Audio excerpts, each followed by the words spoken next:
егер бір пендесі Алла тағалаға Альхамдулиллахи Раббил аламин десе, Алла тағала жауап айтады екен, мені пендем мақтады дейді екен.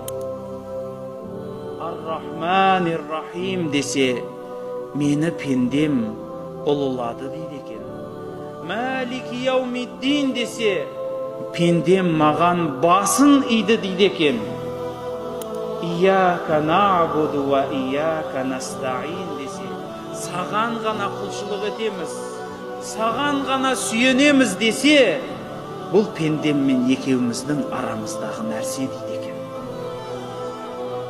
Ихдинас сиратал мустақим, бізді тура жолға баста десе, Раббым